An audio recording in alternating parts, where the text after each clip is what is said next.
2021년 11월 21일 주일 예배를 주님께 올려드리도록 하겠습니다. 다 같이 묵도하심으로 예배를 시작하겠습니다. 하나님은 영이시니 예배하는 자가 영과 진리로 예배할지니라. 사랑과 은혜가 많으신 하나님 아버지 감사합니다. 오늘 사랑하는 우리 보금자리 교회 형제자매들 모여서 함께 주님을 예배합니다. 지금 이 자리 가운데 주님께서 좌정하시고 우리 예배를 받아 주시옵소서. 주님, 하늘 문을 여시고 하늘의 은혜를 우리 각 사람의 심령 가운데 충만하게 부어주셔서 우리의 심령 가운데 주의 은혜가 충만케 하여 주시옵소서. 주께서 이 시간 함께 해주시기를 간절히 원하오며 예수 그리스도 이름 받들어 기도 올려드립니다. 아멘. 찬송가 1장 찬송 드리겠습니다. 찬송가 1장입니다.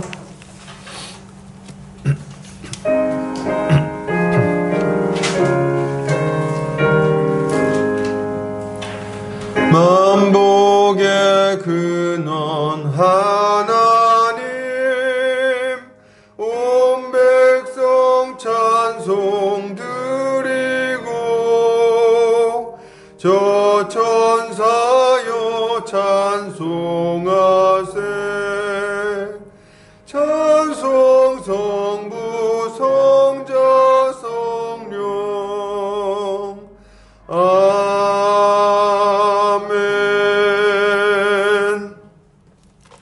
다같이 사도신경으로 우리의 신앙을 고백하겠습니다. 성경 맨 앞 페이지를 참고하시면 되겠습니다. 다같이 고백합니다. 전능하사 천지를 만드신 하나님 아버지를 내가 믿사오며 그 외아들 우리 주 예수 그리스도를 믿사오니 이는 성령으로 잉태하사 동정녀 마리아에게 나시고 본디오 빌라도에게 고난을 받으사 십자가에 못 박혀 죽으시고 장사한 지 사흘 만에 죽은 자 가운데서 다시 살아나시며 하늘에 오르사 전능하신 하나님 우편에 앉아 계시다가 저리로서 산자와 죽은 자를 심판하러 오시리라. 성령을 믿사오며 거룩한 공예와 성도가 서로 교통하는 것과 죄를 사하여 주시는 것과 몸이 다시 사는 것과 영원히 사는 것을 믿사옵나이다. 아멘. 다같이 우리 주님이 가르쳐주신 기도하겠습니다. 하늘에 계신 우리 아버지여, 이름이 거룩히 여김을 받으시오며 나라의 임하옵시며 뜻이 하늘에서 이룬 것 같이 땅에서도 이루어지이다.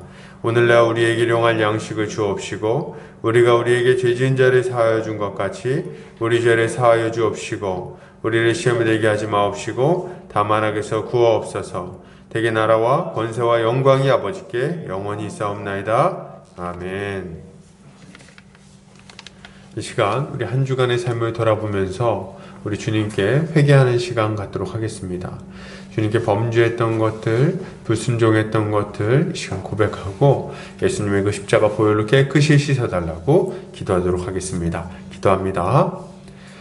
사랑의 주님 감사합니다. 한 주간 삶을 돌아보며 또 우리의 죄를 주님 앞에 고백하고 또 깨끗이 함을 받기를 원합니다. 주님, 우리 한 주간의 삶을 돌아볼 때에 주님 말씀대로 순종하며 사는 모습보다도 여전히 옛사람의 욕심을 따라 여전히 탐욕스럽게 그렇게 순간순간 살았던 모습들이 있음을 주님 앞에 솔직하게 고백합니다. 주님이 죄에서 발을 빼고 싶어 발버둥 칠 때도 있지만 때로는 주님 그냥 그러려니 하고 넘어갈 때도 많이 있었음을 고백합니다. 주여 아버지, 죄에서 우리가 다시금 벗어나게 하여 주시고 이 완악한 마음을 완전히 뒤집어서 다시금 주님이 원하시는 정결하고 깨끗한 마음으로 또 그렇게 보기 좋은 정말 주님 보시기에 거룩한 모습으로 그런 행동으로 주님 다시금 세워지게 하여 주시기를 원합니다. 이웃을 사랑으로 섬기고 돕는 그런 아버지 모습으로 또 교회를 사랑하고 교회를 세워나가는 모습으로 형제자매를 위하여 기도하고 그들을 위해 눈물을 흘리는 모습으로 다시금 세워 주시옵소서. 죄의 모든 옷을 벗어버리고 예수 그리스도를 덧입는 시간 되게 하여 주시옵소서. 예수 그리스도 십자가 보혈의 능력이 우리를 깨끗이 모든 죄에서 완전히 깨끗하게 씻어주심을 믿습니다. 감사드리며 예수 그리스도 이름 받들어 기도 올려드립니다. 아멘. 이 시간 우리 찬송가 589장입니다. 찬송가 589장입니다. 589장입니다.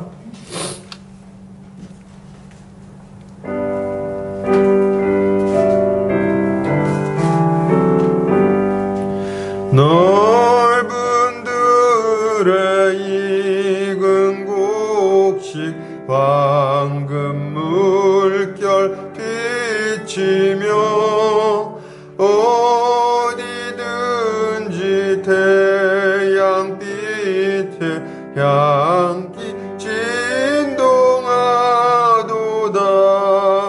무르익은 저 곡식은 낫을 기다리는데 때가 지나가기 전에 어서 추수합시다. 추수할 것 많은 때에 이 꿈 매우 적으니 열심히 있는 일꾼들을 주여 보내주소서. 무르익은 저 곡식은 낫을 기다리는데 때가 지나가기 전에 어서 추수합시다.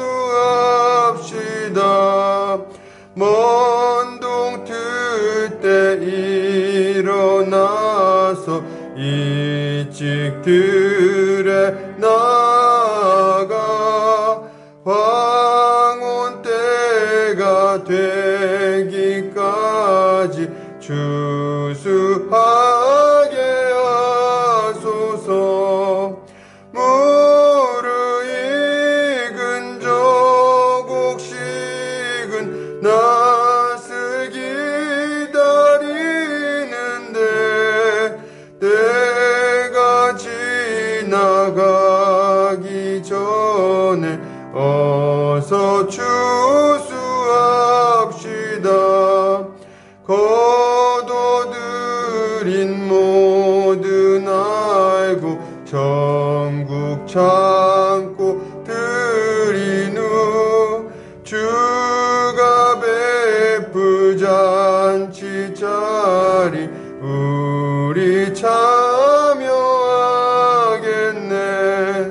무르익은 저 곡식은 낫을 기다리는데 때가 지나가기 전에 어서 추수합시다.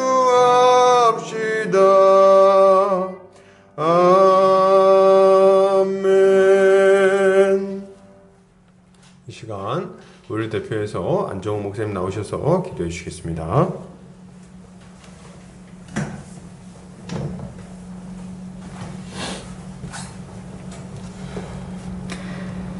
좋으신 하나님 아버지, 오늘도 이렇게 주의 전에 나와 함께 예배드릴 수 있음에 감사드립니다. 아버지, 오늘은 추수감사주일입니다. 아버지께서 우리에게 철을 따라 비를 주시고 먹고 입고 잘 수 있는 모든 것을 주셨다는 것을 우리가 믿습니다. 우리가 이렇게 먹고 사는 것은 우리가 일을 해서도 아니요 직장이 있어서도 아닙니다.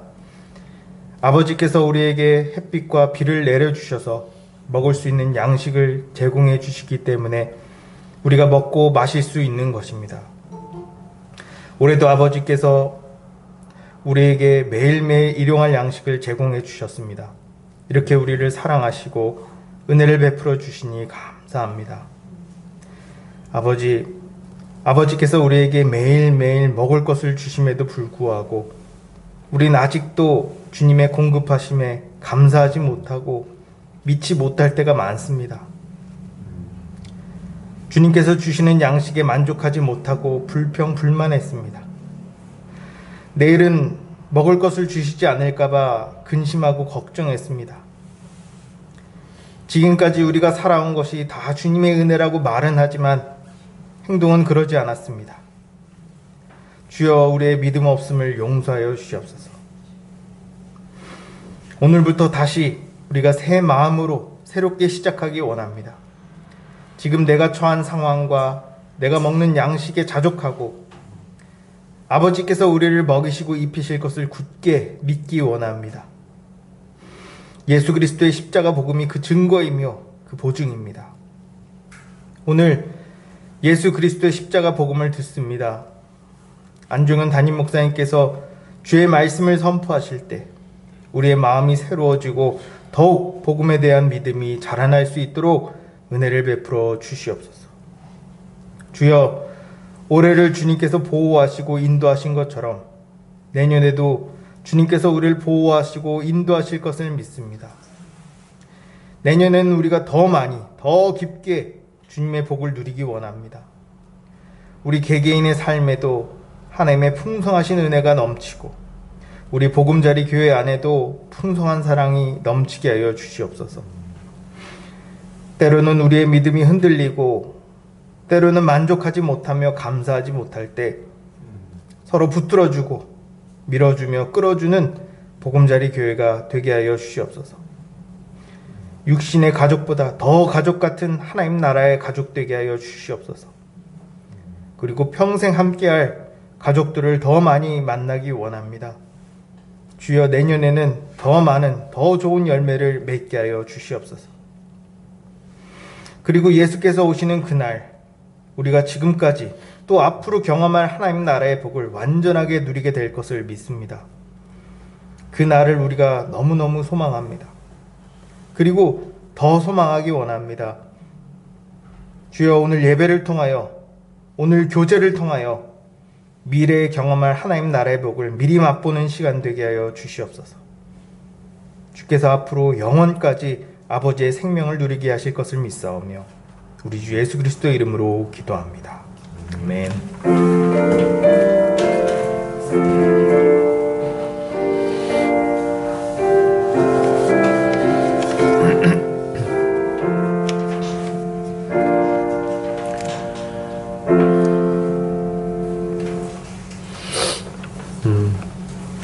이 시간 우리 요리문답하는 시간 갖도록 하겠습니다. 주보 오른쪽 면에 참고하시면 되겠습니다.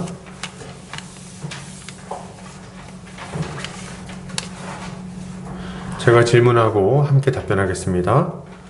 122문 첫 번째 강구의 의미는 무엇입니까? 이름이 거룩히 여김을 받으시오며 라는 말의 뜻은 먼저 하나님 당신을 바르게 알고 거룩하게 하며 영광을 드리며 당신이 하신 모든 일을 통하여 그의 전능과 지혜와 성과 의와 자비와 진리가 빛나도록 하라는 것입니다. 또한 그 말의 뜻은 우리의 삶, 곧 우리의 생각과 말과 행동을 지도하셔서 하나님의 이름이 우리로 인하여 더럽혀지지 않고 오직 존경과 찬양만 받으실 수 있도록 해달라는 것입니다. 아멘. 광고 보겠습니다. 보금자리 교회에 오신 성도님들 주님의 이름으로 환영합니다. 주님 안에서 함께 자라가기를 소망합니다. 오늘은 추수감사 주일입니다. 올 한 해 동안 하나님께서 베풀어 주신 은혜를 생각하며 감사하는 시간이 되기를 바랍니다. 오늘 오후에는 사도신경 교육을 한 주 쉬고 함께 다과를 좀 나누면서 한 해 동안 있었던 감사한 일들을 좀 나누는 그런 교제 시간을 갖도록 하겠습니다. 11월 27일 DBS 코리아에서 주관하는 쉬운 성경연구 방법론 강좌가 온라인에서 진행이 됩니다. 시간은 오전 10시에서 1시까지입니다. 오후 1시까지. 방법론을 들으실 분들은 담당자에게 문의해 주시면 되겠습니다. 말씀선교센터와 한책의 사람들, 말씀운동연합과 누룩운동, 장신 바이블스터디와 숙명회리 시카 모임 가운데 많은 열매가 맺혀지도록 기도해 주면 감사하겠습니다. 특별히 지금 이제 코로나 시기라서 이렇게 좀 몸이 좀 아프신 분들도 있고 또 이렇게 밀접 접촉하시는 분들도 생기고 이렇게 하는 것 같은데 우리 모든 성도들이 좀 안전할 수 있도록 기도해 주시면 감사하겠습니다. 말씀 보겠습니다. 에베소서 2장 11절에서 22절 말씀입니다. 에베소서 2장 11절에서 22절 말씀입니다. 제 성경으로는 신약 성경 310페이지에 있습니다. 제가 봉독해 올리겠습니다. 그러므로 생각하라. 너희는 그때에 육체로는 이방인이요 손으로 육체에 행한 할례를 받은 무리라 칭하는 자들로부터 할례를 받지 않은 무리라 칭함을 받는 자들이라. 그때에 너희는 그리스도 밖에 있었고 이스라엘 나라 밖의 사람이라. 약속의 언약들에 대하여는 외인이요 세상에서 소망이 없고 하나님도 없는 자이더니 이제는 전에 멀리 있던 너희가 그리스도 예수 안에서 그리스도의 피로 가까워졌느니라. 그는 우리의 화평이신지라 둘로 하나를 만드사 원수된 것 곧 중간에 막힌 담을 자기 육체로 허시고 법조문으로 된 계명의 율법을 폐하셨으니 이는 이 둘로 자기 안에서 한 세 사람을 지어 화평하게 하시고 또 십자가로 이 둘을 한 몸으로 하나님과 화목하게 하려 하심이라. 원수된 것을 십자가로 소멸하시고 또 오셔서 먼데 있는 너희에게 평안을 전하시고 가까운 데 있는 자들에게 평안을 전하셨으니 이는 그로 말미암아 우리 둘이 한 성령 안에서 아버지께 나아감을 얻게 하려 하심이라. 그러므로 이제부터 너희는 외인도 아니요 나그네도 아니요 오직 성도들과 동일한 시민이요 하나님의 권속이라. 너희는 사도들과 선지자들의 터 위에 세우심을 입은 자라. 그리스도 예수께서 친히 모퉁이돌이 되셨느니라.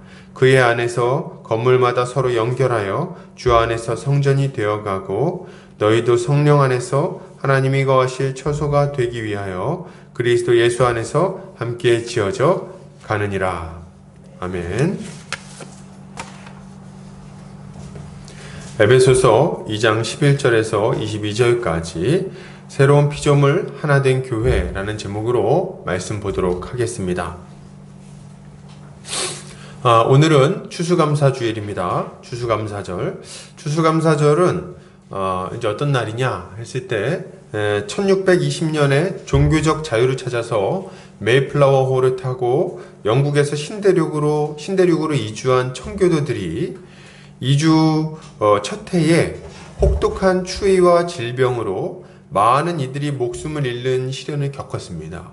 그 이후에 이듬해인 1621년 정착지에서 첫 추수를 마친 것을 기념해서 신에게 감사기도를 올리고 잔치를 연대서 비롯됐죠. 하나님께 감사 예배를 드린 거예요.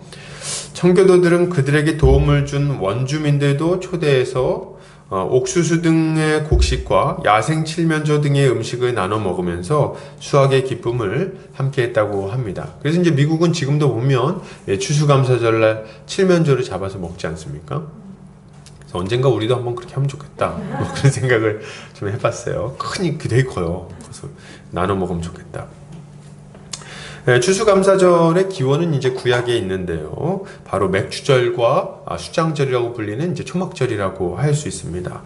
맥추절은 보리를 거둔 이후에 감사하는 절기였고, 초막절은 농사철이 끝나고 곡식을 저장하는 시기에 하나님께 감사하는 그런 절기였어요. 성도들은 이런 절기를 통해서 자기들의 인생을 하나님께서 주관하시며 필요를 공급하신다는 믿음을 고백하고 감사할 수 있었던 거죠. 지금도 마찬가지입니다. 우리가 지금 추수를 하거나 그런 일은 별로 없지만 농사를 안 지으니까 그럼에도 불구하고 한 해 동안 하나님께서 우리의 인생을 주관하시고 또 우리의 필요를 공급하시고 인도하셨음을 인정하고 하나님께 감사를 드리는 거예요. 그런 의미에서 오늘 우리에게 하나님이 베풀어 주신 은혜가 무엇인가를 다시 한번 깊이 생각해 보는 것은 굉장히 의미 있는 일이라고 생각이 됩니다. 특별히 하나님께서 우리에게 베풀어 주신 은혜 중에 가장 큰 은혜가 무엇인가 할 때 우리를 구원하셔서 하나님의 백성, 즉 교회가 되게 해주신 거라고 말할 수 있겠어요. 그런 의미에서 우리가 교회가 무엇인지, 우리 받은 은혜가 무엇인지 오늘 본문을 통해서 함께 좀 잘 살펴보는 시간이 되었으면 좋겠습니다. 자, 우리는 전에 허물과 죄로 죽었던 자들이었어요. 그죠? 우리 2장 1절 기억나시죠? 허물과 죄로 죽었던 너희를 살리셨도다. 그런데 하나님의 크신 사랑으로 그리스도 안에서 살아난 자들이 되었죠. 그런데 안타깝게도 이런 말 자체는 참 좋고 옳은 말인데 우리는 이 구원을 개인의 경험으로 한정지어서 생각할 때가 참 많이 있는 것 같습니다. 이것은 구원의 성격을 잘 이해하지 못하는 거예요. 구원의 성격을 잘 이해하지 못하는 거다. 그래서 이런 말들을 막 많이 합니다. 어차피 구원은 각자다. 혹은 너 자신의 신앙 고백이 중요하다. 이런 것들. 혹은 사람 보고 교회 다니냐? 이렇게 하나님 보고 다니지. 이런 말들. 이런 것들 자체가, 말 자체가 막 틀렸다. 이렇게 말하기는 좀 애매한 부분이 있기는 하지만, 오해를 불러일으킬 수 있다는 생각을 합니다. 오해가 있을 수 있겠다.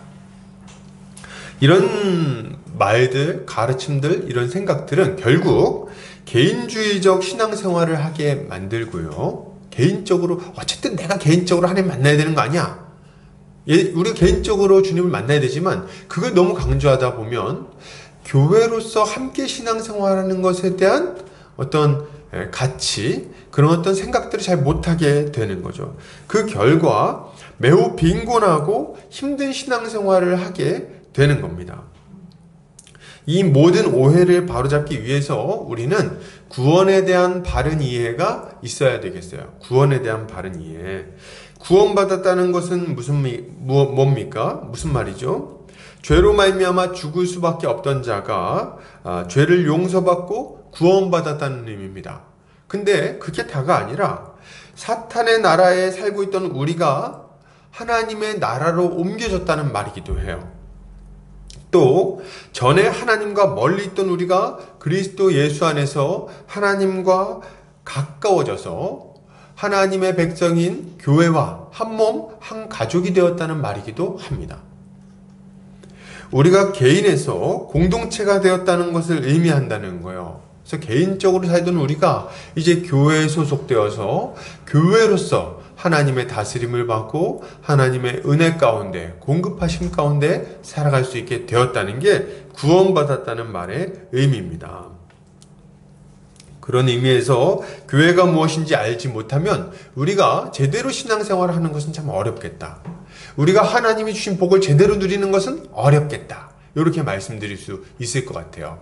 그래서 오늘 본문은 이 교회가 무엇인지, 우리가 어떤 존재가 되었는지, 어떻게 그렇게 되었는지, 그래서 이제 우리가 뭘 누릴 수 있는지, 이런 걸 살펴보는 데 있어서 참 중요한 본문이라고 할 수 있는 거죠. 하나씩 좀 우리가 구체적으로 이제 좀 살펴보려고 합니다. 11절에 보면 우리는 전에 하나님과 아무 관계가 없고 세상에서도 소망이 없는 자들이었다고 말하고 있어요. 그죠? 뭐라고 말합니까? 그러므로 생각하라. 그러니까 생각하셔야 돼요. 생각해야 돼. 우리 어떤 자들이었는지. 너희는 그때에, 그러니까 옛날에 예수 안 믿을 때, 육체로는 이방인이요, 손으로 육체에 행한 할례를 받은 무리라 칭하는 자들, 그러니까 유대인이죠. 유대인으로부터는 할례를 받지 않은 무리라 칭함을 받은 자들이다.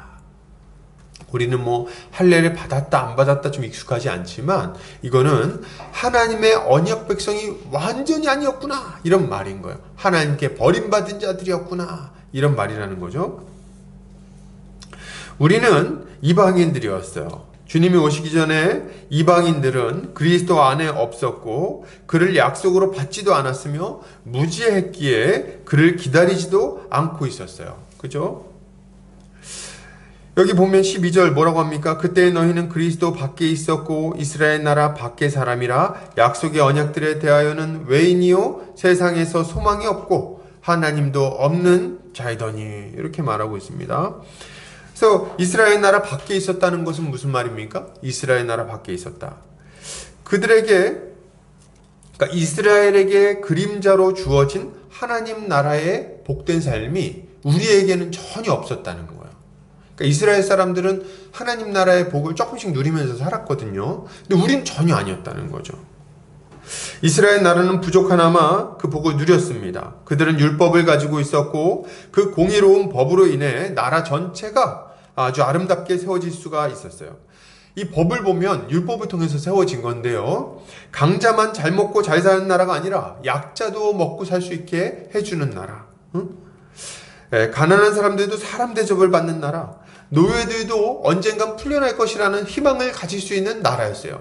그게 이스라엘 나라입니다. 율법을 보면 희년이 되면 모든 노예들은 다 풀어줘라. 뭐 이런 것들. 안식년이 되면 다 쉬어라. 뭐 이런 것들이 다 있었던 거예요. 그리고 가난한 자들은 어떻게 해주고 그들이 먹을 수 있도록 밥귀퉁이를 곡식을 거두지 말고 이삭을 줍지 말고 그들이 죽을 수 있도록 먹고 살 수 있도록 도와라. 그리고 뭐 이렇게 여러 가지 사회 보장 제도를 마련해서 가난한 자들, 나그네들, 고아, 과부 이런 자들이 다 먹고 살 수 있도록 보장해 줬습니다. 이게 율법에 다 나와 있어요. 지금 막 율법 뭐 복지 이런 것들 신복지 뭐 복지 굉장히 강조하죠. 근데 이스라엘은 이 복지가 그 수천 년 전부터 그 약육강식의 시대에서부터 이런 것들이 보장된 법을 가지고 있었다는 거예요. 그래서 그들은 최소한의 이런 모습들을 가지고 있었죠. 하나님은 그들의 역사에 개입하셨고 전쟁을 이기게 하셨고 모든 외적의 침공으로부터 특별한 초월적인 역사하심을 보여주셨습니다. 그들에게 땅을 기업으로 주셨고 그들의 기도에 응답하셨죠. 가난하고 고통받는 자들은 하나님께 기도해서 응답받을 수가 있었어요. 이스라엘 백성들은 매 절기 때마다 이러한 하나님의 은혜를 기억하고 감사하고 누리면서 살았어요. 이 가나안 땅에서 하나님이 공급하시며 얼마나 풍족했는지 솔로몬 때에 보면 그 땅에 가난한 자가 없었습니다. 땅에 이 은을 돌처럼 많게 했고 무화과나무가 많았고 사람들은 성문 위에서 아주 안온하게 거했다 이렇게 말을 하고 있는 거죠. 그리고 이들은 자신들에게 주어진 메시아에 대한 약속을 기억하며 그를 소망하면서 어려움을 이기고 그렇게 살아왔던 거죠. 이게 이스라엘 나라가 가지고 있던, 이스라엘 사람들이 가지고 있던 복이에요. 그들이 누리던 복입니다. 그런데 우리는 어때요? 이방인이었던 우리는 어떻습니까? 이 모든 복에서 완전히 배제된 자들이었어요. 하나도 누리지 못하는 자들이었습니다. 율법도 없었고요. 구원의 역사나 그에서 비롯된 절기도 없었습니다. 하나님의 간섭하시는 은혜를 전혀 알 도리가 없었던 거예요. 뭐 좋은 일이 있으면 뭐라고 합니까? 뭐 부처님이 도우셨나 보다. 이런 생각이 나는 정말 어리석기 짝이 없는 그런 삶을 살았던 거죠. 여러분 그거 아십니까? 일요일에 쉬는 거는요, 기독교가 들어오기 전까지는 있을 수 없는 일이었어요. 우린 일주일에 한 번 쉬는 게 대단히 당연하지 않습니까? 지금은 이제 2번씩 쉬죠. 요새 뭐 언뜻 나오는 얘기가 뭐 앞으로 3일 쉰다는 얘기도 있던데 그렇게 되기를 바랍니다. 근데 이제 어쨌든 간에 아주 지금 이제 뭐 이렇게 쉬는 것이 굉장히 당연하게 여겨집니다. 그럼 일주일에 한 번 쉬지 그럼 안 쉬어? 뭐 이런 생각 하잖아요. 월화수목 금토일 일요일은 쉬는 날이지. 태양이잖아. 뭐 이렇게 생각하면서. 근데 말이죠. 기독교가 들어오기 전에는 쉬는 날이 없었어요. 일주일에 한 번씩 안 쉬었습니다. 1년 365일 일하는 거예요. 농경사회 아닙니까? 매일 나가가지고 고추 따고 고추대 세우고 바빴어요. 물 대고 말이죠. 그냥 김 메고 아주 바빴단 말이죠. 양반들이나 나라의 1%도 안 되는 양반들이나 쉬고 싶을 때 쉬었고 대부분의 사람들은 1년 365일 소처럼 일했어요. 명절에나 잠시 쉴 수 있었어요. 명절에나 잠시. 그나마 명절 준비 때문에 제대로 쉬지도 못했죠. 아랫사람들 뭐 제대로 쉽니까? 뭐 전 부쳐야 되지, 요리해야 되지, 바쁘지. 그죠? 그때는 뭐 설거지하고 이런 건 일처럼 여기지도 않았죠. 아주 힘든 거니까. 약자들을 위한 제대로 된 법도 없었어요. 양반들이 막 하면 그냥 그거 맞아야지 어떡합니까? 멍석말이 막 당하고 말이죠. 제대로 뭘 할 수 있는 게 없었어요. 도와줄 수 있는, 이들을 생각해주고 이들을 살피고 이들을 돕는 좋은 일꾼도 없었어요. 그런 일꾼들도 드물었어요. 태평성대가 몇 년이나 있었겠습니까? 조선시대 때 뭐 태평성대 말했지만 뭐 왕들을 보면 이상한 왕들이 대부분이고 좋은 왕은 몇 명 없어요. 또 외세의 침략 이런 것 때문에 고생을 합니다. 이게 뭐 우리나라만 그렇겠습니까? 전 세계적으로 이런 일들이 아주 만연해 있었다는 거예요. 이게 이방인들의 삶입니다. 그런데 말이죠. 더 큰 문제는 우리에게 하나님도 없었어요. 이방인들에게는 하나님도 없었어요. 전쟁이 나고 기근이 오고 질병이 찾아와도 도움을 구할 만한 참된 신이 없었다는 거예요. 그래서 어떻게 합니까? 무당이나 부처를 의지하면서 힘든 삶을 그냥 이어가야 되는 거예요. 이게 정말 기가 막힌 거 아닙니까? 여러분, 눈먼 아버지 눈을 띄워주기 위해서는 어떻게 해야 돼요? 딸내미가 몸을 팔아야 되는 거예요. 인당수에 몸을 던져야지 눈먼 아버지 눈을 뜨게 해주는 거예요. 이런 신을 믿고 살았어요. 이렇게 잔인한 신이 어디 있습니까? 세상에. 여러분, 그래서 인생이 왜 힘든가 이렇게 가서 물어봅니다. 이렇게 뭐 이렇게 무당이나 가서 물어. 인생이 왜 이렇게 제 인생이 이렇게 힘들까요? 뭐 이렇게 왜 이렇게 남편이 저 때릴까요? 그랬더니 뭐라 그래요? 뭐라 그래요? 네 남편이 문제도 이렇게 안 해요. 뭐라 그러냐면 전생에 죄가 많습니다. 전생에 죄가 많다는 거예요. 그거 어떻게 해야 됩니까? 이렇게 얘기했더니 하는 말이 뭐예요? 어떻게 해야 됩니까? 구슬해야 돼, 구슬. 응? 그래서 맺힌 걸 풀어줘야 돼. 맺힌 걸 풀어줘야지 좀 뚫려가지고 말이지. 뭐 일이 풀리고 남편이 좀 가정에 밖으로 안 둬요. 가정에 들어와서 자리를 잡고 잘해준다는 거예요. 근데 구슬하는데 굿은 뭐 공짜로 합니까? 굿이 공짜예요? 아니죠. 굿도 돈이 듭니다. 돈도 한두 푼 드는 게 아니에요. 돈 없는 재산 팔아가지고 구슬하죠. 어떻게 좀 잘 살아보고 싶으니까. 근데 구슬했는데 문제가 이게 운 좋게 해결되면 좋은데 해결이 안 되면 어떻게 해요? 안 되면. 대부분 안 되죠. 남편이 외도하는 게 굿한다고 그게 없어집니까? 탕이 안 되지. 그래서 구슬했는데 문제가 안 풀려. 그래가지고 와가지고 이 무당한테 물어봅니다. 아니 점쟁이한테. 아니 도대체 제가 구슬했는데 왜 일이 이렇게 안 풀릴까요? 남편이 여전히 저 때리는데요. 그때 뭐라 그래요? 정성이 부족하다. 그럼 정성이 부족하면 어떻게 해? 구슬 한 번 더 해야 돼. 세상에 이게 뭡니까? 이런 가르침 때문에 안 그래도 힘든 인생이 더 힘들어지는 거예요. 더 피곤해지는 거예요. 더 스트레스 받는 거예요. 더 죄책감이 많아지는 거예요. 내가 전생에 무슨 죄를 이렇게 져갖고 이 고생을 하는가. 이런 생각이 나면서 말이죠. 당장 당면한 문제들을 해결하기 위해서 뛰어들 능력조차 잃어버리게 되는 거예요. 우리는 언약이 있어서도 완전히 소외되어 있었습니다. 이런 삶을 살고 있는데 언약도 없었어요. 하나님이 복 주겠다는 약속도 없었어. 아브라함에게 주신 약속과 모세에게 주신 약속, 다윗과 선지자들에게 주신 약속은 우리의 것이 아니었습니다. 전혀 우리의 것이 아니었어요. 하나님은 모든 인류를 위해서 계획을 하셨지만 이 언약의 당사자가 되어서 이것을 가지고 지키고 누리는 자들은 우리가 아니었어요. 우리는 아무것도 할 수 없었고 아무것도 기대할 수 없었고 아무것도 소망할 수가 없었어요. 아무 소망 없이 죽기를 두려워함으로 한평생 매여 사단에게 종노릇하던 자들의 모습이 누구냐? 바로 우리였다는 거예요. 맨날 그냥 인생은 왜 이 모양이냐 이렇게 하면서 고통당하던 게 누구냐? 세상에서 소망 없던 자들이 누구냐? 우리라는 거예요. 좀 잘 나가다가도 좀만 문제 있으면 그냥 꼬꾸라져가지고 일어나지 못하고 그게 우리라는 거죠. 우리. 이게 이방인의 삶이고 우리의 삶입니다. 존 스토트 목사님은 이에 대해서 이렇게 말씀하십니다. 그들은 메시아로부터 신정정치와 언약으로부터 소망으로부터 그리고 하나님으로부터 끊어져 있었다. 윌리엄 핸드릭슨의 요약을 보면 그들은 그리스도도 없고 국가도 없고 친구도 없고 소망도 없고 하나님도 없었다. 바울이 사용한 단어 한 문구로 하면 그들은 하나님으로부터 그리고 하나님의 백성으로부터 소외되어 멀리 있었다. 이렇게 말하고 있어요. 멀리 있었다. 우리는 하나님의 백성으로부터 멀리 있던 자들이에요. 하나님으로부터 멀리 있던 자들이에요. 여러분, 이게 지금 거리상으로 멀리 있었다는 얘기입니까? 아니죠. 하나님 모든 곳에 계시니까 거리상으로 멀리 있었다는 게 아니고 우리가 하나님께 가까이 나아갈 수 없는 상태에 있었다는 것을 이야기하는 거죠. 이런 우리가 그리스도 안에서 그의 피로 말미암아 하나님과 가까워지게 되었다고 성경이 가르치고 있는 겁니다. 할렐루야. 전에는 멀리 있었어요. 멀리. 왜요? 죄 때문에 죄가 하나님과 우리 사이를 내어서 도무지 그분을 알 수도 없었고 그분께 가까이 갈 수도 없었습니다. 그런데 이런 우리를 위해 찾아오신 예수 그리스도, 그분의 피로 말미암아 우리는 하나님과 화평한 관계가 될 수 있었던 거예요. 여러분, 하나님의 진노는 형벌이 집행되기 전에는, 죄에 합당한 형벌이 집행되기 전에는 절대로 누그러지는 법이 없습니다. 우리를 호의적인 눈으로 바라보실 거라는 기대를 아예 버려야 된다는 거예요. 하나님 앞에 죄를 범한 자들이 어떻게 똑바로 설 수가 있겠습니까? 우리는 하나님을 멀리할 수밖에 없는 자들이었던 거예요. 하나님이 가까이 하시고자 해도 가까이 할 수가 없는 그런 죄인들이 우리였다는 거죠. 그런데 이런 우리를 위해서 예수 그리스도가 십자가를 지셨습니다. 여러분, 화평은 그냥 이루어진 일이 아니에요. 하나님과 가까이 하게 된 것은 그냥 이루어진 일이 아닙니다. 예수 그리스도의 십자가 죽으심으로 말미암아 그분이 하나님의 진노를 십자가 위에서 온전히 감당하심으로 말미암아 우리가 그분께 나아갈 길이 열리게 된 거예요. 우리는 화해의 제물이 되신 예수 그리스도를 통해 하나님과의 화평을 누릴 수 있는 자들이 된 겁니다. 그 결과 이제 우리는 하나님과 가까워지게 됐어요.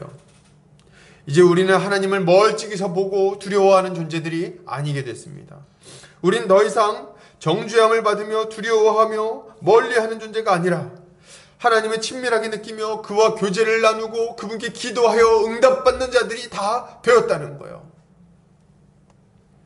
우리는 정죄함도 없고 두려움도 없고 또 그의 이름을 힘입어 언제든지 주님의 보좌 앞에 나아갈 수 있는 자들이 되었습니다. 이게 우리가 받은 은혜인 거예요. 하나님을 예배할 수 있고 그의 말씀을 들으며 그의 생명을 공급받을 수 있게 된 거죠. 이게 우리가 받은 은혜입니다, 여러분. 할렐루야. 이제 이렇게 얘기할 때 그냥 아멘 이렇게 했으면 좋겠는데 저 혼자라도 크게 하겠습니다. 아멘. 아주 이런 은혜, 우리가 이런 것들 깊이 생각할 때 하나님께 감사하지 않을 수 없는 거죠. 여러분, 이제는 말이죠, 여러분 힘든 일 있으면 기도하시면 돼요. 외롭습니까? 우리 주님께 가까이 나아가세요. 우리 주님이 언제든지 우리의 기도를 들으시고 우리의 마음을 위로하시고 우리를 붙들어 주실 거예요. 좀 더 나가도록 하겠습니다. 한 걸음 더 들어가도록 하겠습니다. 그러면 여러분, 어떻게 우리는 이렇게 가까워질 수 있었을까요? 어떻게 우리는 예수 그리스도 하나님과 가까워지고 또 서로 가까워질 수 있었을까요? 한번 보도록 하겠습니다. 이렇게 가까워졌다, 하나님과 우리가 가까워졌다, 이렇게 얘기를 우리가 지금 살펴봤는데요. 이것은 하나님과 우리 사이만 가까워졌다는 얘기를 하는 건 아닙니다. 하나님과 우리 사이가 가까워졌는데요. 그게 다가 아니라 원수되었던 유대인과 이방인도 예수 그리스도로 말미암아 이제 가까워지게 되었어요. 전에 아담이 하나님이 금지하신 열매를 먹었을 때 무슨 일이 일어났을까요? 그때 일어난 일이 뭐냐면 하나님과 사람 사이의 관계가 깨어지는 일이 일어났습니다. 근데 하나님과 사람 사이의 관계만 깨진 게 아니에요. 동시에 뭐가 깨집니까? 하나님과 사람 사이의 관계가 깨지면서 동시에 사람과 사람 사이의 관계도 다 깨집니다. 그리고 사람과 피조 세계의 관계도 깨어져요. 그래서 다 원수된 관계로 다 바뀌게 됩니다. 아담과 하와로 불렸던 하와로 대표되는 사람과 사람 사이의 관계도 완전히 깨졌는데요. 내 뼈 중에 뼈요, 살 중에 살이라고 불렀던 하나된 관계는 더 이상 남아있지 않았어요. 서로 원망하고 미워하고 시기하고 질투하고 자기의 잘못을 그 사람에게 탓하고 이런 관계로 완전히 바뀌게 된 거죠. 이런 사람과 사람 사이의 미움과 분열이 가장 대표적으로 두드러지게 나타나는 관계가 뭐냐 했을 때 바로 유대인과 이방인이라고 말할 수 있는 겁니다. 깨어진 관계를 잘 보여주는 게 유대인과 이방인이라는 거예요. 유대인과 이방인은 전에 돌이킬 수 없는 원수 관계에 있었어요. 서로 절대로 하나 될 수 없는 사이였습니다. 완전히 원수된 관계였어요. 윌리엄 바클레이라는 분이 이 관계에 대해서 이렇게 설명하고 있습니다. 유대인들은 이방인을 엄청나게 경멸했다. 유대인들은 하나님이 지옥불의 연료로 쓰려고 이방인들을 창조하셨다고 말했다. 그들은 하나님이 자신이 만드신 모든 열방 중 오직 이스라엘만을 사랑한다고 말한다. 이방인 어머니가 극한 진통을 느끼는 순간에 그에게 도움을 베푸는 것조차 합법적이지 않았다. 그것은 그저 또 다른 이방인을 세상에 나오게 하는 일일 뿐이기 때문이다. 유대인 남자나 여자가 이방인과 결혼하면 그들의 장례식을 거행했다. 기가 막힌 일들이 막 벌어지는 거예요.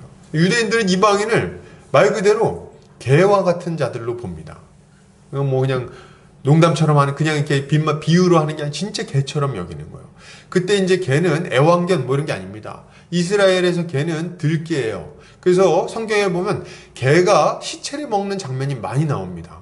그래서 개는 막 돌아다니면서 시체를 먹고 하는 굉장히 부정한 짐승인데, 이방인을 보면, 우리를 보면 유대인들은 그런 개와 같은 자들이라고 여겼다는 거예요. 가까이 하거나 만지거나 대화를 하거나 교제를 나누거나 식사를 하면 똑같이 더러운 자가 된다고 여겨서 전혀 가까이 하지 않았던 거죠. 이게 이방인과 유대인의 관계였어요. 둘이 하나 된다고요? 서로 사랑한다고요? 전혀 불가능한 얘기입니다. 전혀 불가능한 얘기예요. 이러한 적대감은 둘 사이에 막힌담이 있었다는 표현을 통해서 잘 나타납니다. 그죠? 자, 우리 14절 같이 읽어볼까요? 자, 시작. 그는 우리의 화평이신지라 둘로 하나를 만드사 원수된 것 곧 중간에 막힌담을 자기 육체로 허시고. 둘 사이에 막힌담이 있었다고 말하고 있어요. 막힌담. 이 막힌담은 말이죠, 성전에 있는 여인의 뜰과 이방인의 뜰 사이에 있는 높은 벽을 생각나게 하는 표현입니다. 성전에 보면 여인의 뜰이 있었고 그 안쪽에 이제 유대인의 뜰이, 이방인의 뜰이 있고 그 안에 여인의 뜰이 있었죠. 근데 그 사이에 높은 벽이 있었어요. 벽이 가로막고 있었는데 이 벽에 뭐라고 써있냐면 헬라어와 라틴어로, 그러니까 다 볼 수 있게 한 거예요. 뭐라고 써있냐면 침입자는 기소된다가 아니라 침입자는 처형된다 라고 적혀 있었어요. 누구든지 유대인이 아닌 자가 이 벽을 넘어서 하나님의 전에 가까이 오는 자들은 죽여버릴 것이다, 이렇게 얘기를 하고 있었다는 거예요.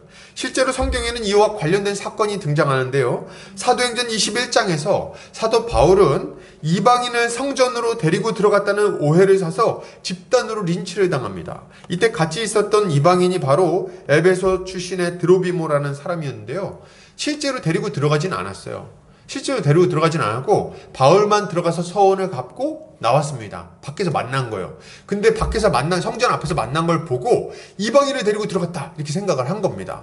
그래서 사람들이 막 죽이려고 난리를 치는 일이 막 발생합니다. 그래서 사람들이 막 바울을 없이하자는 구호를 외치면서 돌을 들고 막 달려들고 막 때리려고 하고 막 그러고 있는데, 막 때렸어요. 실제로 막 두드려 맞고 있는데 아주 시의적절하게 등장한 로마 군병들이 도와줘가지고 간신히 살아나요. 안 그랬으면 죽을 수 있었던 상황이었습니다.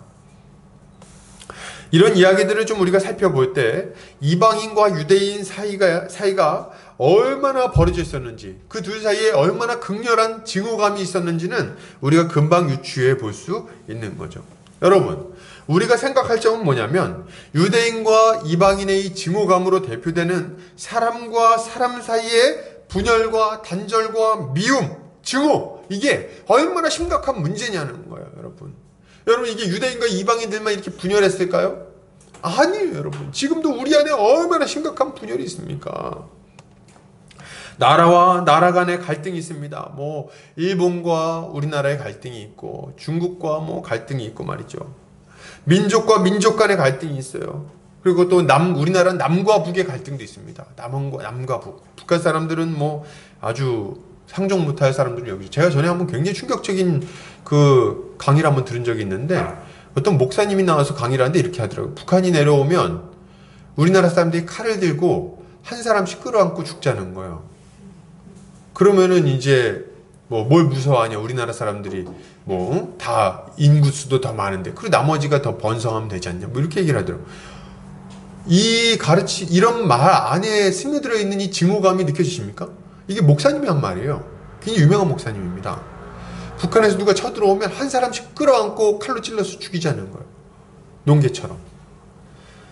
그런 아주 극심한 증오감이 우리 안에 막 넘치고 있습니다. 거기도 사람입니다. 마귀 새끼들이 아니에요. 저는 뭐 이렇게 공산당을 좋아하지 않지만, 싫어합니다. 저도. 오해하시면 안 돼요. 공산당이 싫어요. 근데 그럼에도 불구하고 이건 너무 심한 거예요. 이런 증오감 말이죠. 여당과 야당의 갈등, 이제 대선 가까이 오니까 이런 갈등도 점점 더 심해질 거예요. 거의 상대방은 마귀 취급할 겁니다. 우리 안엔 그런 일이 없길 바랍니다. 아예 언급을 하지 마세요. 남자와 여자의 갈등, 요새는 이것도 굉장히 심합니다. 젠더 갈등. 그래서 남자들은 막 여자들이 자기들의 기득권, 뭐 자기들 걸 뺏어갔다고 생각하고, 여자들은 우리를 핍박해갖고 남자들이 우리를 아주 죽이려고 그런다고 생각하고 말이죠. 서로 그냥 미워하고 증오하고 그냥 성별로만, 무슨 짓을 한 것도 아닌데 성별이 다르다는 이유만으로 증오하고 비아냥거리고 미워하고 싫어합니다. 이게 참 점점 더 심화되는 것 같아요.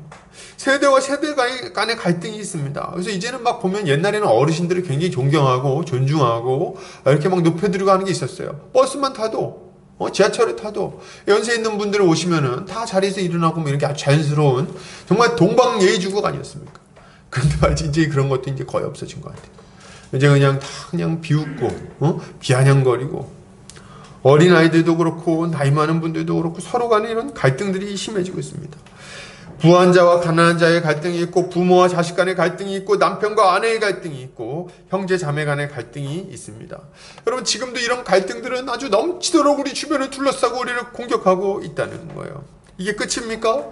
이게 그냥 세상에서만 이러한 일이라면 얼마나 좋겠습니까? 그냥 세상에서는 뭐 좋진 않지만 그러나 문제는 이런 미움과 다툼이 교회 안에도 얼마나 많이 있는지 모르겠다는 거예요. 교회를 다니는데도 불구하고 이런 다툼이 있습니다. 분열이 있습니다. 미움이 있어요. 여러분 신학대학원 이제 목사님들 배출하는 곳 아닙니까? 이 신학대학원 안에서도 서로 미워하고 시기하고 질투하고 원망하고 다투고 그냥 갈라지고 이런 것들이 신대원 안에서도 많이 있습니다. 많이 있어요. 정말 기가 막힌 일입니다. 교회들도 여러분 보세요. 교회들도 교회면은 다 같은 신자 아닙니까?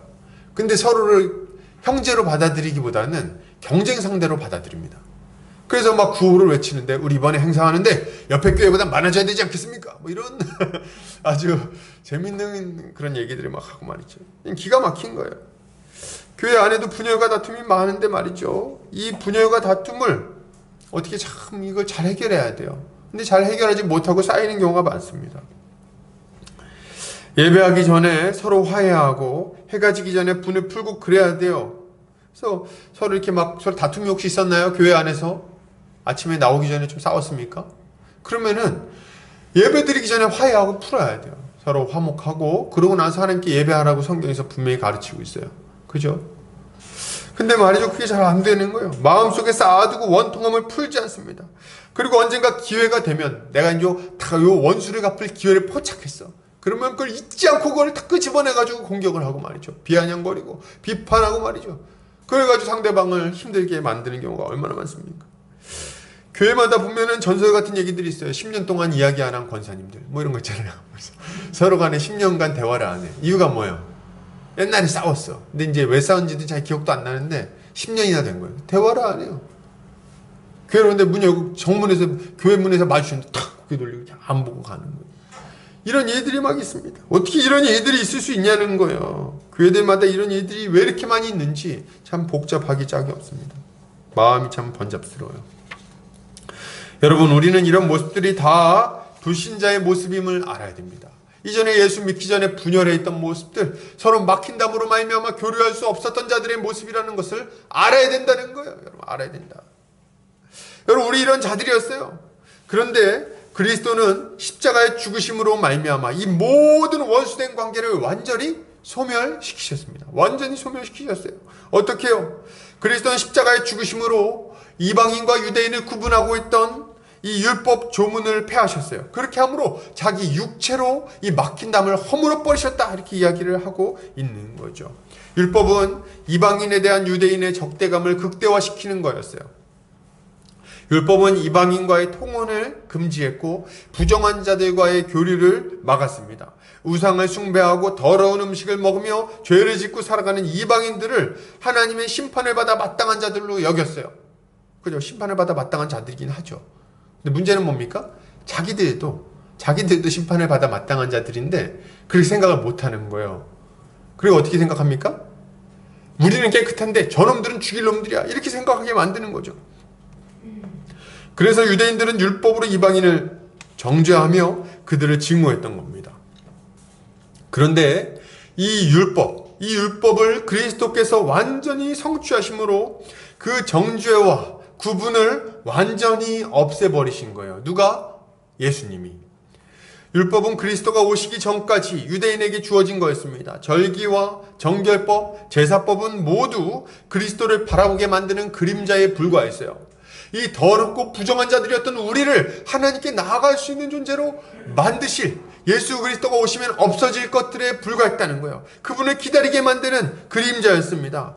그리스도는 이 모든 것의 실체로서 이 땅에 오셨고 유대인과 이방인을 구별하는 율법을 완전히 십자가 위에서 없애버리신 겁니다. 그래서 율법을 폐하셨다 이렇게 이야기를 하는 거예요. 그 결과 어떤 일이 일어났습니까? 우리는 예수 그리스도와 믿음으로 연합하여 공동체적 존재, 집합적 존재, 하나된 존재인 교회가 된 거예요. 여러분 교회는 그리스도 안에서 이전과 다른 새로운 존재로 재창조된 자들입니다. 재창조된 자들이에요. 재창조된 자들. 15절을 한번 볼까요? 15절. 자, 시작. 법조문으로 된 계명의 율법을 폐하셨으니 이는 이 둘로 자기 안에서 한 새 사람을 지어 화평하게 하시고, 이렇게 말하고 있어요. 그래서 우리를 어떻게 만드셨냐? 유대인과 이방인을 자기 안에서 완전히 녹여서 완전히 새로운 존재로 만들었다. 한 새 사람으로 만들었다. 이렇게 말하고 있는 겁니다. 여기서 이제 지어 이렇게 표현하고 있는데, 한 새 사람을 지어. 이때 이 지어라는 단어는 크티조라는 단어를 사용하고 있어요. 크티조. 근데 이 크티조라는 단어가 재밌는데요.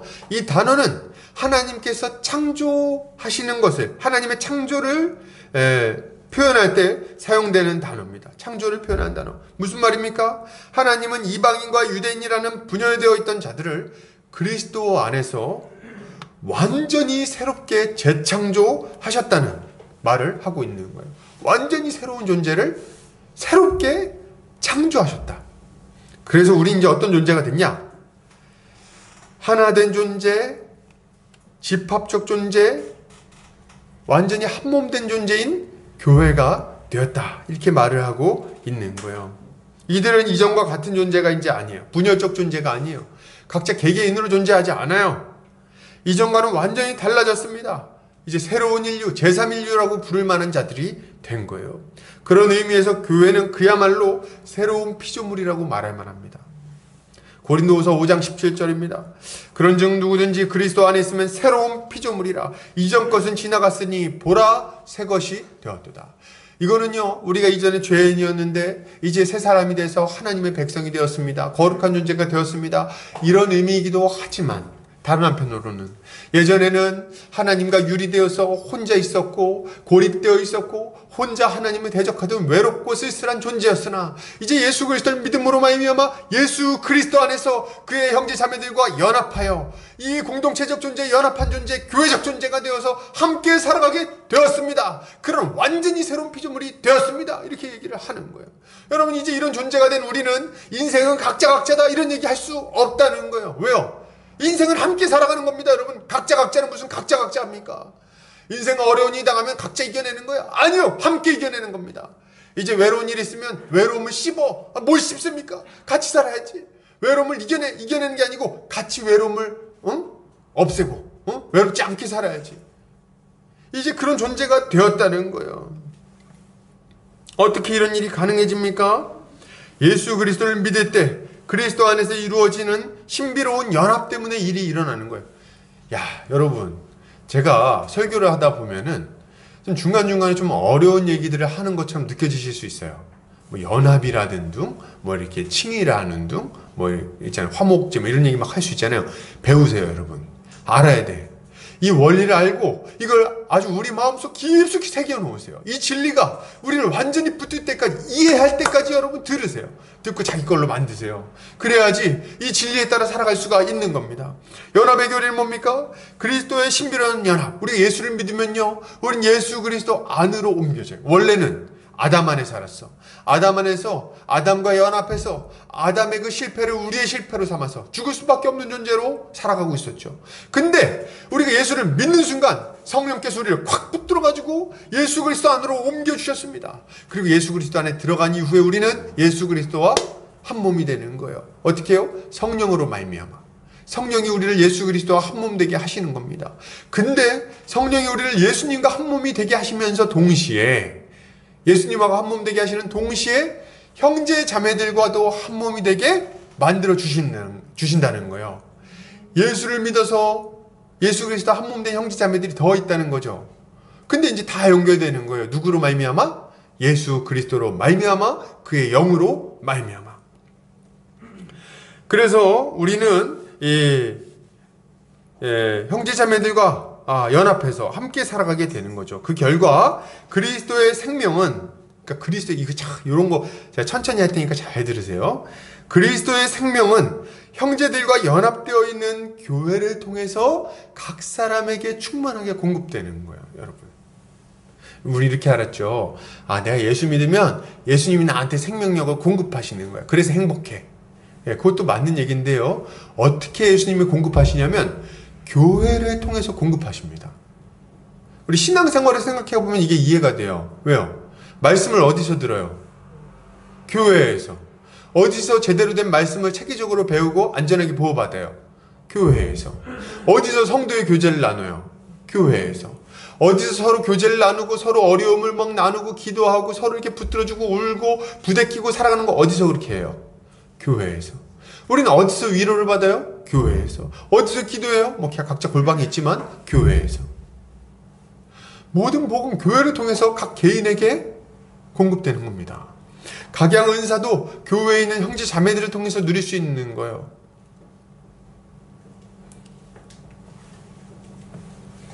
그런 의미에서 이 생명, 그리스도 안에 있는 생명은 교회를 통해 각 사람에게 공급된다고 말할 수 있는 거죠.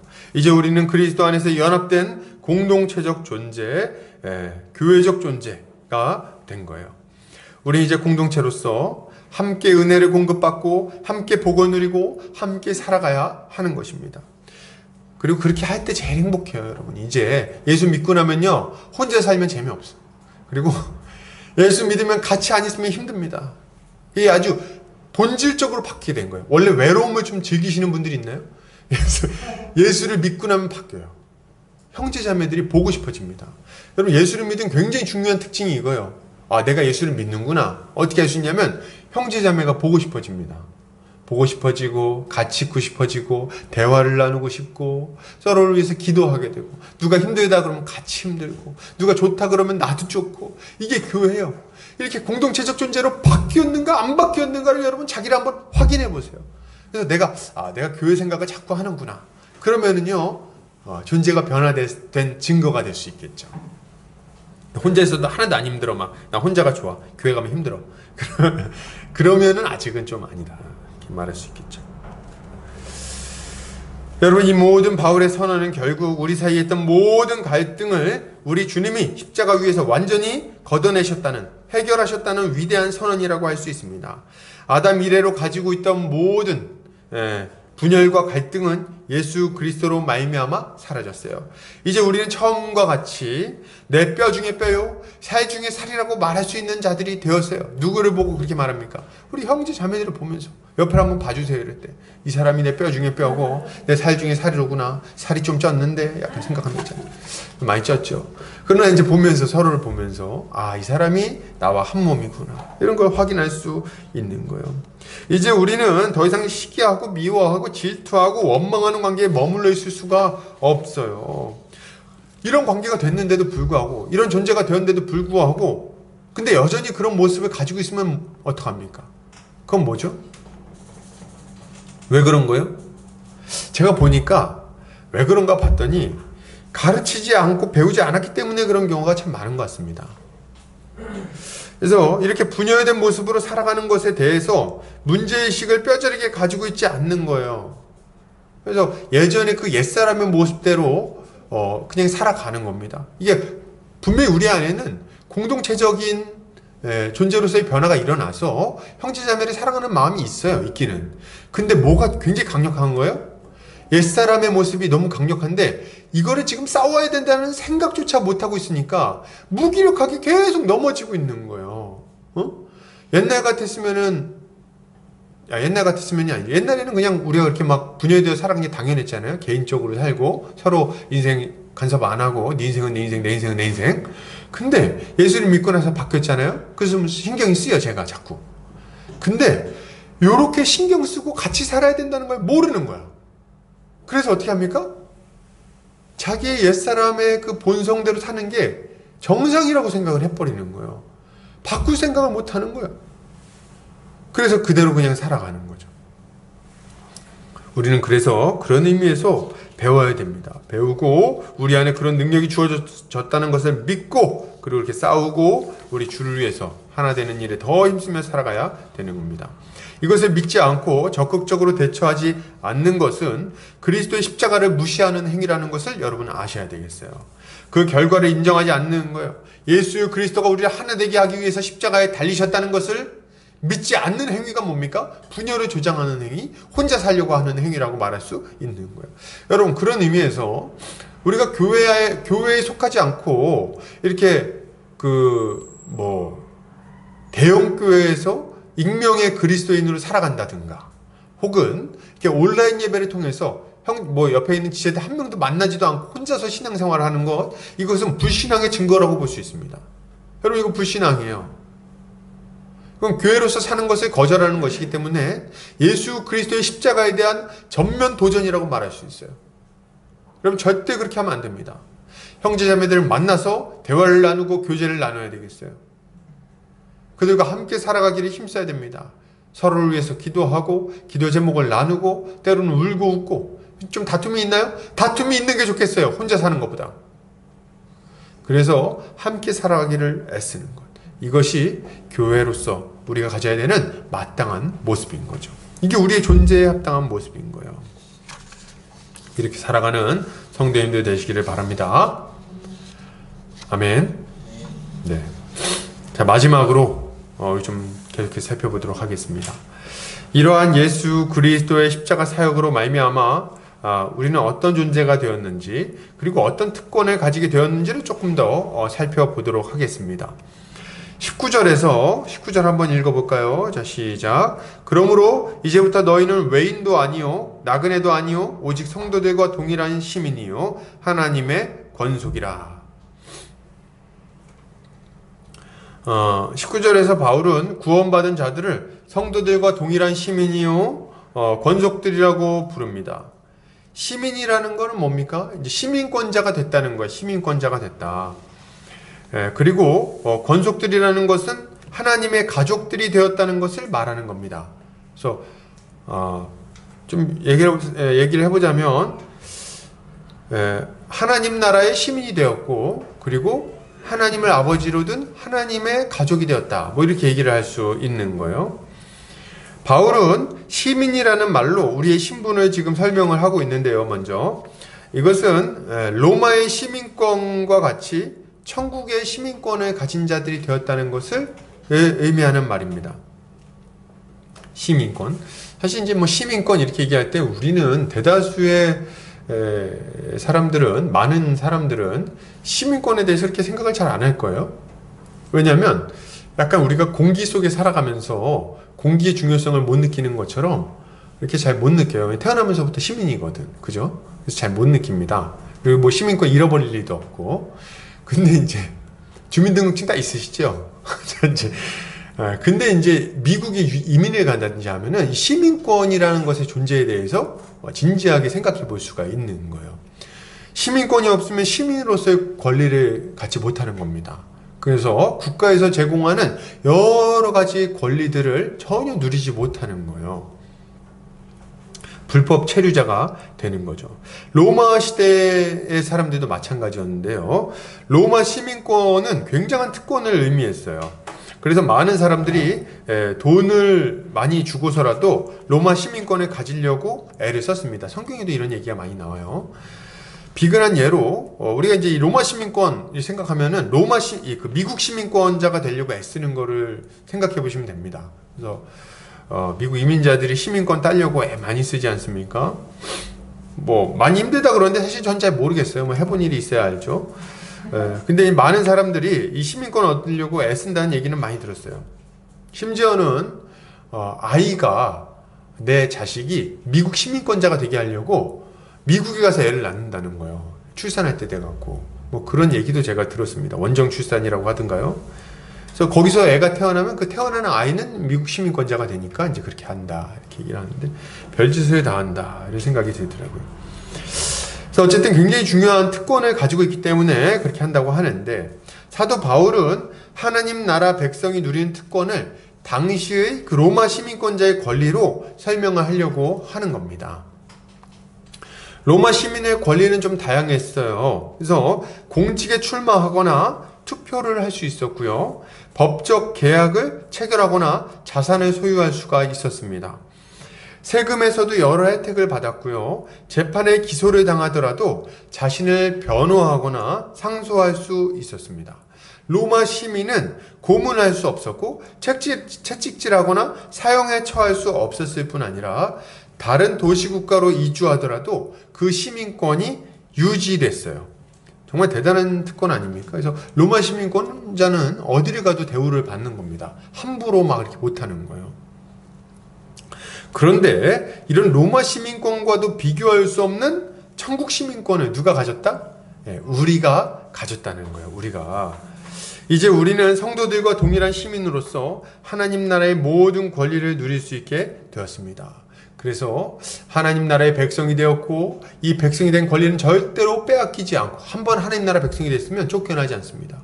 그리고 하나님의 그 공급하심 가운데 우리가 살아가게 될 뿐만 아니라 하나님의 보호하심으로 말미암아 사단의 모든 계략으로부터 안전하게 보호받게 되는 거죠.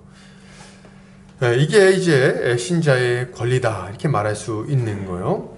또한 우리는 하나님을 아버지로 둔 그의 권속들이 되었습니다. 권속들이 되었어요. 첫 번째 권리 뭐다? 로마의 하나님 나라의 시민이 되었다. 두 번째 천국 시민권을 가졌다. 두 번째 하나님을 아버지로 둔 그의 가족이 되었다. 권속이 되었다. 이렇게 말할 수 있을 것 같아요. 교회가 된 우리는 아버지 하나님의 다스림과 사랑 안에서 자유롭고 행복하게 살 수 있는 존재가 됐습니다.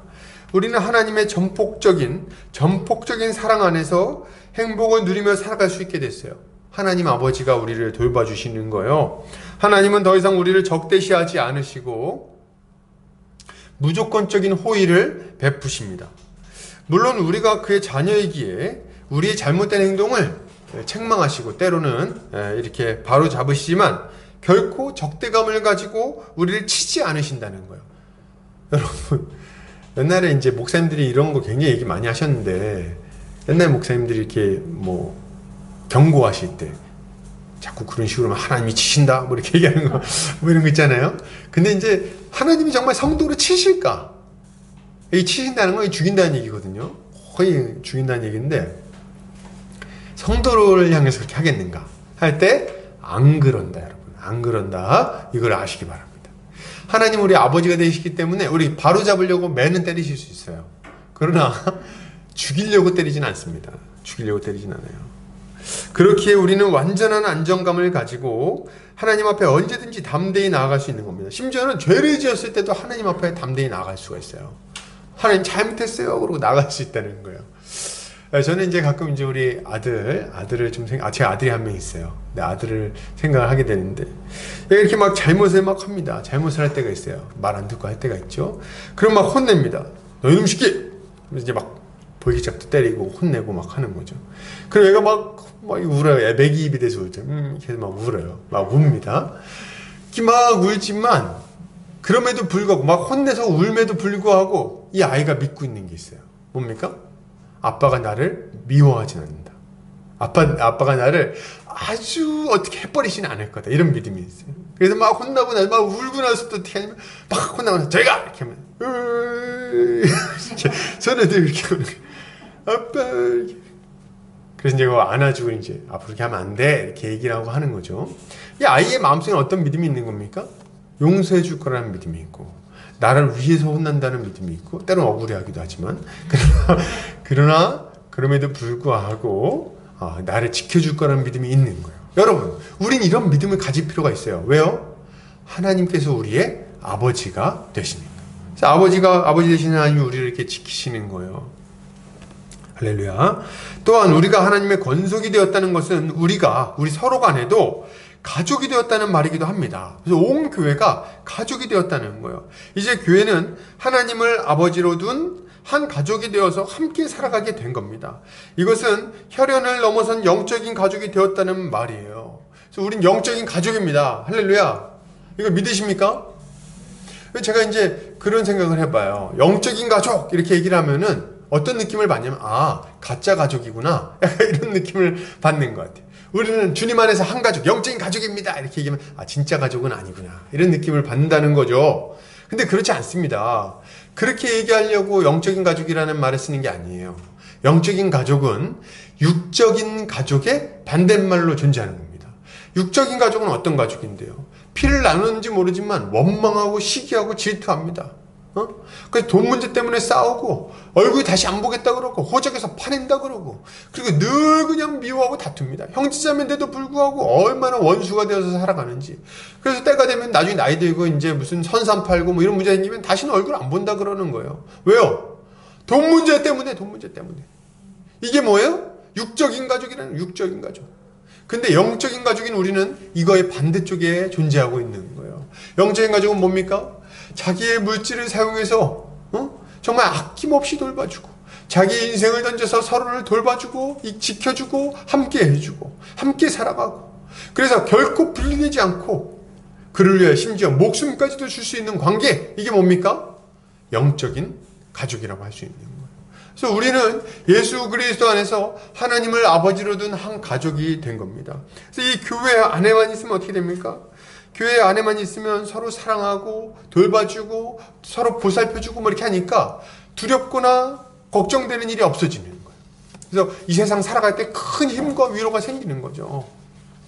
이게 영적인 가족인 교회가 영적인 가족이 되었다는 것의 의미입니다. 할렐루야. 그래서 이 영적인 가족의 모습이 어디에 나타나는가 봤더니 어디에 나타나요? 사도행전 2장 그리고 4장 이런 데 보면은 이 영적인 가족이 어떻게 살았는가가 아주 잘 나타납니다. 특별히 물질을 서로 통용하는 것에서 이런 것들이 굉장히 잘 나타나는데요.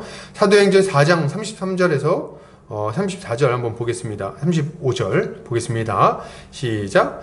사도들이 큰 권능으로 주 예수의 부활을 증언하니 무리가 큰 은혜를 받아 그 중에 가난한 사람이 없으니 이는 밭과 집 있는 자는 팔아 그 판 것의 값을 가져나가 사도들의 발 앞에 두매 그들이 각 사람의 필요를 따라 나누어 줍니다. 그죠? 그래서 이제 영적인 가족이 되었기 때문에 가족이 되었으니까 뭐가 가능해요? 서로를 필요를 채워줄 수 있는 게 이제 되는 거예요. 영적인 가족이 돼서. 여러분, 교회는 공산당이 아니에요. 사유재산제도를 부정하지 않습니다. 근데 그럼에도 불구하고 함께 먹고 살아요. 그래서 교회 안에 가난한 자들이 없는 것이 당연한 겁니다. 왜요? 어떻게 이게 가능해지죠? 사유재산제도를 인정하는데 어떻게 함께 살아갈 수 있습니까?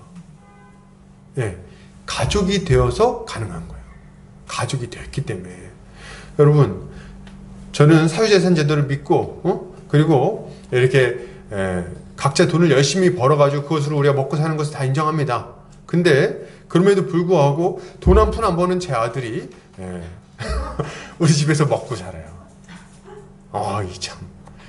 돈 막 이렇게 뭐 하면 뭐 보면은 자기가 뭐 산 게 하나도 없거든요. 냉장고도 안 샀고 뭐 이렇게 밥도 안 샀고 쌀도 안 샀고 제가 무슨 김치를 샀습니까? 뭐 샀습니까? 저도 김치를 얻어 먹는데요.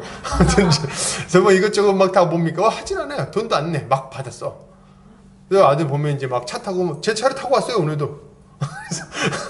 그렇게 막 다닙니다. 그렇게 하면서 뭐라 그럽니까? 제 차를 타고 뒤에 딱 아주 왕처럼 딱 누워가지고 이렇게 얘기하는 거예요. 아빠 간식 줘. 얘기하는 거예요. 자기가 돈을 벌었나요? 돈 벌지도 않았는데 막 내놓으라는 거예요. 내놓으라 그러면 어떻게 합니까? 저는 제가 무슨 죄인이라고? 그래 아빠가 오늘은 못 샀구나 미안하다. 뭘 미안해? 근데 미안해. 왜? 아들이니까. 여러분 교회가 이런 관계라는 거예요. 배고프면 서로 먹을 것을 나누고 서로 함께 살아갈 수 있는 존재가 되었다는 거죠. 왜요? 가족이니까. 그래서 교회 안에 극심한 가난자가 없어야 됩니다. 이거는 있을 수 없는 일이에요. 교회가 가족이 됐다는 것을 생각해 볼 때 그것은 있을 수 없는 일이다. 실제로 그런 일들이 발생하는 걸 알지만 그럼에도 불구하고 최대한 그런 것들을 없애기 위해서 교회는 지혜를 모으고 힘을 모아야 되는 거예요. 그래서 지혜롭게 그 문제들을 함께 해결해 나가는 것이다. 이것이 교회가 한 가족, 한 몸이 되었다는 말의 의미인 겁니다. 끝으로 교회는 그리스도를 모퉁이 돌로 삼아 함께 지어져가는 성전이 되었습니다. 자, 우리 20절, 21절, 22절 같이 한번 읽어볼게요. 시작.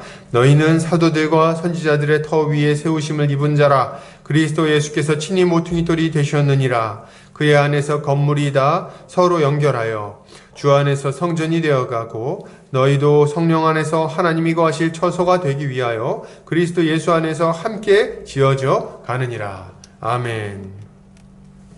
교회는 그리스도를 모퉁이 돌로 삼아 함께 지어져 가는 성전이 되었어요. 그래서 그리스도가 모퉁이 돌이 탁 되어주시고 모퉁이 돌을 기준으로 삼아가지고 기둥이 세워지고 벽이 세워지는 거예요. 그래서 건물 전체가 질서 잡혀지게 아주 힘있게 세워져 나가게 되는 거죠. 교회는 진리의 터 위에 그리스도를 중심으로 세워져서 함께 자라갑니다. 사도들과 선지자들의 터 위에 세우심을 받았다는 것은 무슨 말일까요? 사도와 선지자들 이렇게 얘기할 때 이것은 그들이 전한 진리의 말씀 위에 세워졌다는 것을 의미합니다. 이것은 교회가 십자가 복음 위에 세워졌다는 것을 말하고 있는 거예요. 교회가 어떻게 생겨납니까? 십자가 복음으로 말미암아 생겨나요. 복음이 전파될 때 그것을 믿는 자들로 말미암아 첫 번째 성도들이 생겨나게 되고 그들이 모여서 함께 예배하면서 교회로서의 면모를 갖추게 되는 거죠. 사도들과 선지자들이 전한 것은 예수 그리스도에 관한 소식, 즉 복음이었어요. 인류는 타락했고 그 결과 하나님 나라에서 쫓겨났죠. 그러나 하나님은 이런 인류를 버리지 않으셨고 그의 영광스러운 구원 사역을 준비하셨습니다. 그리고 때가 되어 독생하신 예수 그리스도를 우리에게 보내어 주심으로 우리를 구원해 주셨죠. 하나님의 백성이 되게 하셨죠. 공동체적 존재 교회가 되게 하셨죠. 그래서 교회가 된 겁니다. 이런 놀라운 복음의 진리 위에 교회는 세워졌어요. 우리가 구원받았다면 그것은 이러한 복음에 대한 믿음으로 구원받은 겁니다. 그리고 이 동일한 믿음을 기초로 해서 교회는 든든하게 함께 세워져 나가게 되는 거죠. 여러분, 우리는 이 십자가 복음 안에서 교회가 됐고 이 복음으로 인해서 하나가 되었다는 것을 좀 명심하셨으면 좋겠어요. 복음이 중요하다. 누군가 예수 십자가 복음을 부정하고 여러분, 십자가 복음을 부정하고 그걸 따르지 않는다면 그리고 거짓 가르침을 따라 살아간다면 그는 교회라고 말할 수가 없습니다. 그는 하나 될 수가 없어요. 아무리 하나라고 구호를 외치고 어깨동무를 하고 해도 하나가 될 수 없어요. 이걸 잘 생각하셔야 됩니다. 예수 그리스도의 십자가 복음을 믿음으로 거듭난 자들만이 예수 그리스도 안에서 진정으로 하나 될 수가 있는 거예요. 그렇기에 십자가 복음 위에서 하나 된 우리는 이제 동일한 진리 위에서 또한 함께 자라나야 되겠습니다. 함께 자라나야 돼요. 어떻게 함께 자라날 수 있습니까? 당연한 것들이죠. 함께 말씀을 나누고 함께 권면하며 서로를 위해서 기도해야 되겠어요. 누가 아프면 서로 눈물로 기도하고 누가 기쁜 일이 생기면 함께 기뻐해야 됩니다. 어떤 문제가 생기면 동일한 진리 위에서 동일한 원리 위에서 그 문제를 해결하기 위해서 애써야 되고 또 동일한 진리를 붙들고 동일한 소망을 가지고 동일한 방향으로 함께 인생을 걸어가야 돼요. 이것이 우리가 하나 되어 함께 자라가는 모습인 겁니다. 누군가 교만해지면 어떻게 해요? 눈물로 권면하고 누군가 낙심하면 말씀으로 위로하고 세워줘야죠.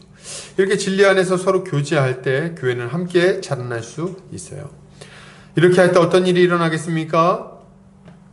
솔로몬의 성전에 하나님의 영광이 충만하게 나타났던 것처럼 교회 안에도 하나님의 영광이 충만하게 나타나게 될 겁니다. 그래서 이 진리 위에 견고하게 서서 서로 한 몸 한 가족으로서 서로를 사랑하며 살아가고 그리고 이 하나님 나라의 시민권자로서 하나님 나라의 그 모든 필요들을 공급받고 주님의 다스림을 받고 질서 정연하게 살아가는 그 모습을 볼 때 그걸 보는 자들마다 하나님의 영광을 보게 될 거예요. 그리고 이곳에는 정말 하나님이 계시구나 고백하게 될 것입니다.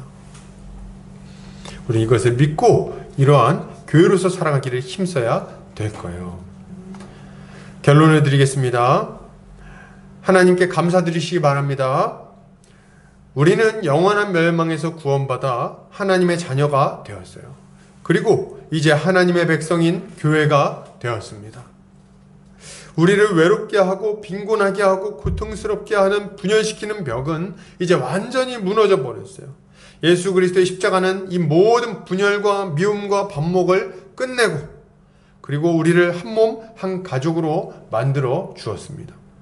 이제 우리는 성령 안에서 함께 하나님을 예배하며 함께 하나님 나라의 충만한 복을 누리며 살아가는 거예요. 이렇게 할 때 하나님의 영광이 우리를 통해 밝히 드러나게 될 겁니다. 한 주간도 이런 은혜를 베푸신 하나님께 감사하며 우리 주님께 영광 돌리는 한 주를 보내시는 우리 성도님들 되시기를 주의 이름으로 축복합니다. 기도하겠습니다. 사랑이 많으신 하나님 아버지 감사합니다. 우리 사랑하는 보금자리교회 형제자매들 함께 말씀을 나누었습니다. 주님 아버지, 이 추수감사절날 우리에게 베풀어 주신 은혜가 얼마나 큰지를 다시금 생각해 보는데, 우리를 교회로 만들어 주시고 교회를 통해서 하나님 나라의 복을 누리게 하시니 얼마나 감사한지요. 우리 그것에 감사하며 날마다 이것을 더욱더 누리며 또 이것을 전하며 살아가는 우리가 되게 하여 주시옵소서. 주께서 우리에게 주신 이 모든 복을 감사드리며 이 모든 말씀 거룩하신 우리 주 예수 그리스도의 이름 받들어 기도 올려드립니다. 아멘. 찬송가 50장 1절 찬송하면서 헌금하는 시간 갖겠습니다.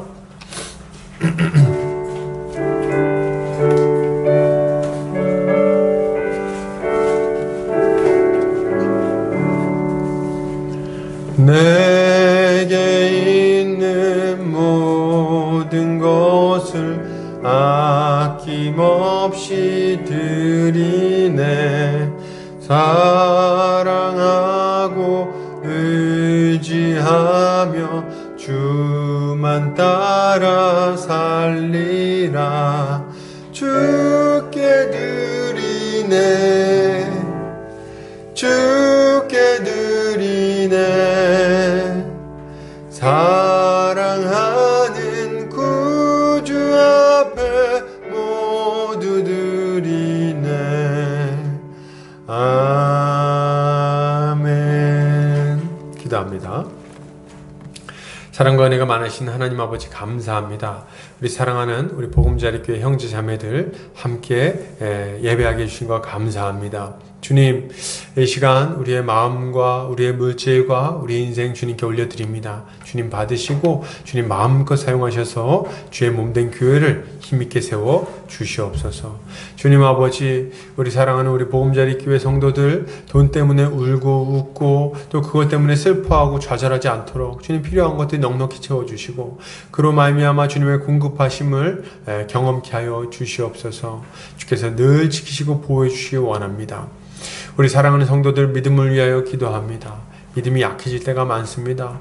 믿음이 흔들릴 때가 많습니다. 이러할 때에 주께서 성령의 능력으로 붙들어 주시고 더 견고한 믿음을 갖게 하여 주시길 원합니다.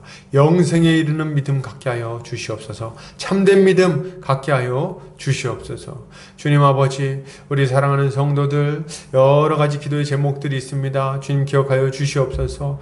육신이 연약한 자들 주님께서 회복시켜 주시고 강건케 하여 주시고 모든 병마로부터 지켜 보호하여 주시옵소서. 또한 아버지, 믿음이 연약해진 자들 도와줄 뿐만 아니라 그 가족 가운데 예수를 안 믿는 자들 예수를 믿어 영생에 이르는 역사가 일어나게 하여 주시옵소서. 또한 아버지, 여러 가지 진로의 문제와 가정의 문제와 또 여러 가지 재정적인 문제 때문에 고통당하고 있는 형제자매들이 있습니까? 주께서 이들의 모든 기도의 제목들 가운데 선하게 응답하셔서 이 문제가 하나하나 해결될 수 있도록 도와주시옵소서. 주님 아버지, 어린 영혼들 주님 기억하여 주시옵소서. 아직 어린 영혼들 예수 그리스도 안에서 믿음 안에 잘 자라나서 다음 세대를 감당할 만한 하나님의 좋은 일꾼으로 세워지게 하여 주시옵소서. 주께서 함께해 주실 것을 믿습니다. 감사드리며 예수 그리스도 이름 받들어 기도 올려드립니다. 아멘.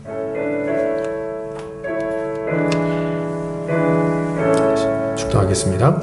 이제는 예수 그리스도의 은혜와 하나님 아버지의 극진하신 사랑하심과 성령의 감화감동, 교통인도 충만하심이 이제 교회로서 함께 살아가기를 결단하는 모든 형제자매들 머리 위에 이제로부터 영원까지 함께 있을지어다. 아멘.